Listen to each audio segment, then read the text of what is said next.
सुप्रभात मंडळी. आपण वाचत आहोत हॅनाची सुटकेस हे कॅरन लेवाईन लिखित पुस्तक, ज्याचा मराठी अनुवाद माधुरी पुरंदरे यांनी केलेला आहे. मागच्या भागात आपण बघितलं की जॉर्ज पूर्वेकडे गेला होता, त्यामुळे हॅना खूपच म्हणजे दुखावली गेली होती, दुःखी झाली होती.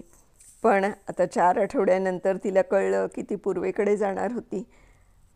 तेव्हा तिला पुन्हा आशा वाटायला लागली की तिची आणि जॉर्जची भेट होणार का, तिला जॉर्ज पुन्हा भेटेल का, तो माझी वाट बघतोय असं तिला मनापासून वाटत होतं. लगेच हॅनानं एलाला शोधून काढलं. मला मदत करशील का, तिनं विचारलं. माझा भाऊ भेटेल तेव्हा मला छान दिसायचं आहे. मी स्वतःची किती नीट काळजी घेतली ते त्याला दाखवून द्यायचं आहे. एलाला स्वतःलाच भीती वाटत होती, पण आपल्या छोट्या मैत्रिणीला वाटणारी आशा तिला कोमेजू द्यायची नव्हती.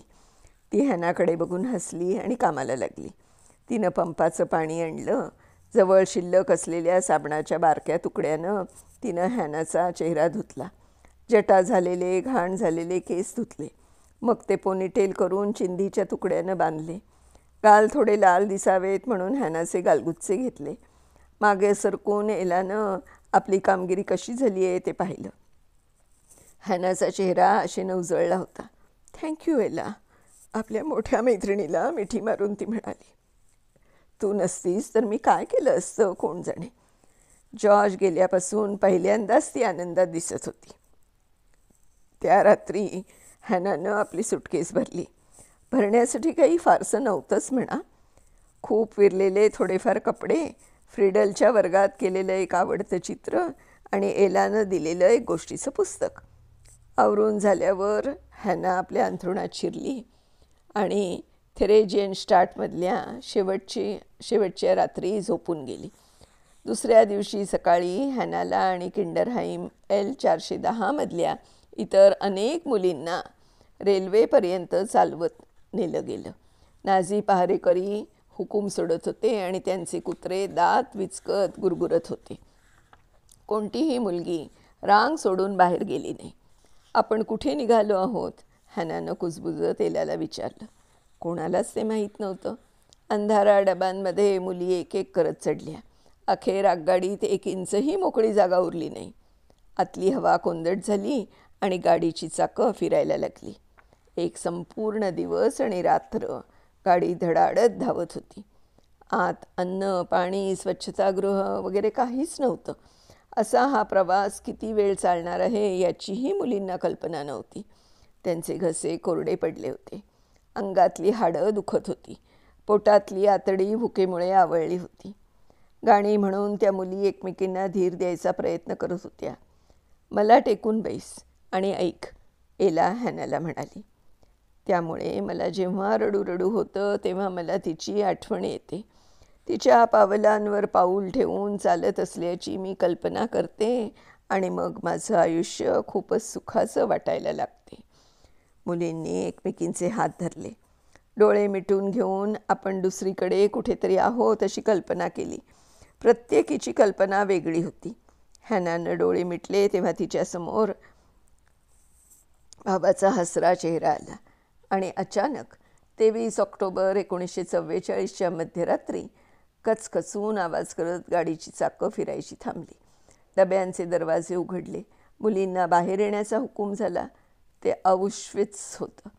एका रागीट पहारेकऱ्यानं मुलींना प्लॅटफॉर्मवर सरळ रांगेत चुपचाप उभं राहण्याचा हुकूम केला.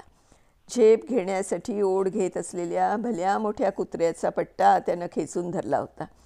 पहारेकऱ्यानं सगळ्या मुलींकडे डोक्यापासून पायापर्यंत झटकन बघून घेतलं. एक मुलगी जरा जास्तच उंच होती आणि तिला त्यामुळे नेहमी अवघडल्यासारखं वाटे. पहारेकऱ्यानं तिच्या दिशेनं चापकाचा फटका ओढला. तू तिकडे उजवीकडे, तो खेकसला.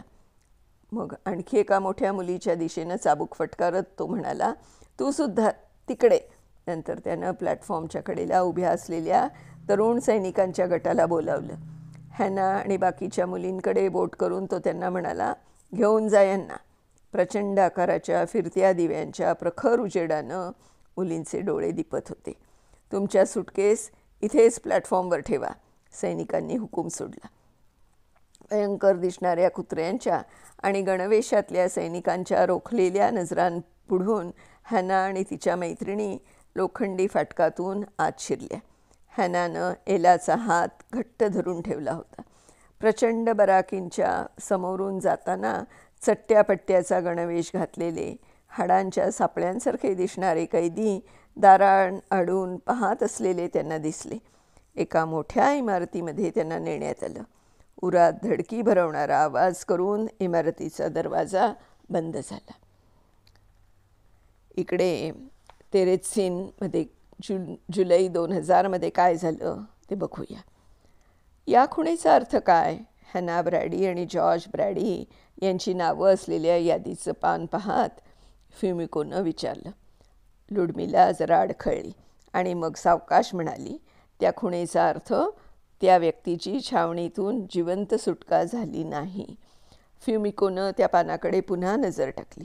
हॅनाच्या नावापुढे खूण होती. थेरेजियनस्टाडमधून गेलेल्या जवळजवळ 15,000 मुलांप्रमाणेच हॅनालाही औश्वित्झमध्ये मृत्यू आला. फ्युमिकोनं मान झुकवली आणि डोळे मिटून घेतले. त्या भयंकर गोष्टीचा अंदाज तिनं केला होताच, पण तरीही ते ऐकणं आणि समोरच्या कागदावर त्याची प्रत्यक्ष नोंद पाहणं हा धक्काच होता. फ्युमिको काही मिनटं शांत बसून राहिली.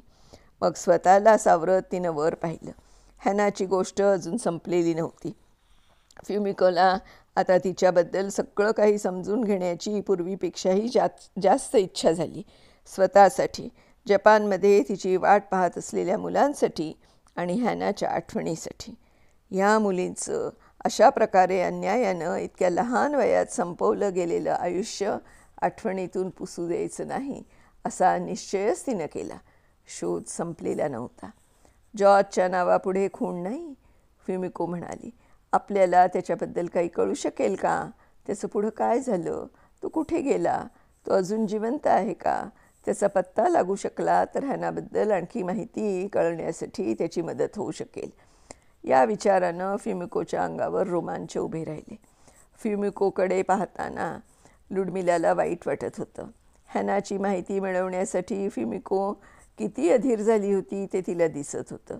जॉर्जचं काय झालं याची मला कल्पना नाही, ती हलकीच म्हणाली. युद्ध संपून आता खूपच वर्ष झाली आहेत. तो जगात कुठेही गेलेला असू शकेल. त्यानं कदाचित आपलं नावही बदललेलं असेल किंवा युद्धानंतर इतक्या वर्षांनी तो कदाचित मरणही पावलेला असेल. प्लीज, त्याचा शोध घेण्यासाठी तुम्ही मला मदत करायला हवी, फ्युमिकोनं विनवलं.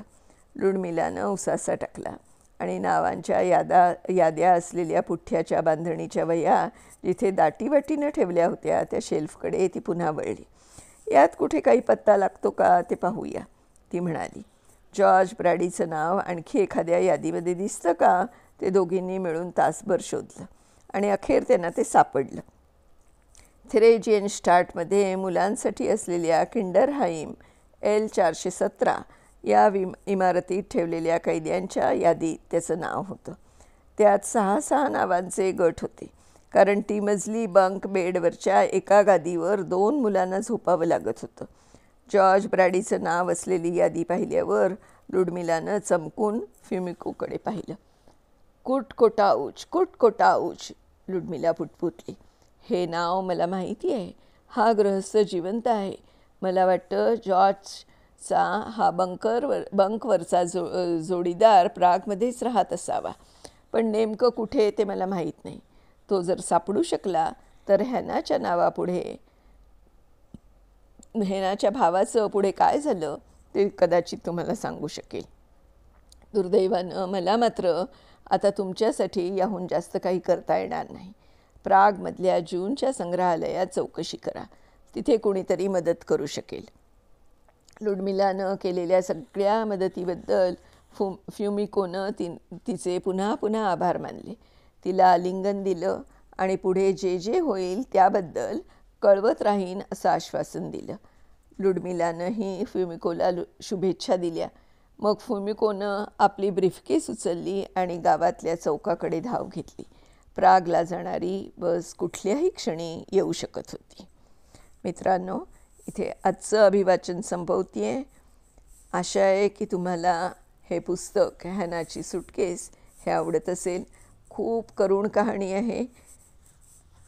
विचार करा, आपल्या सगळ्या आप्तेष्टांना, मित्रांना, नातेवाईकांना सोडून, आईवडिलांना सोडून, भावाला सोडून असं एकटं कुठेतरी छळछावणीमध्ये राहणं, काही सुखसुविधा नसताना किती कठीण जात असेल त्या मुलीला.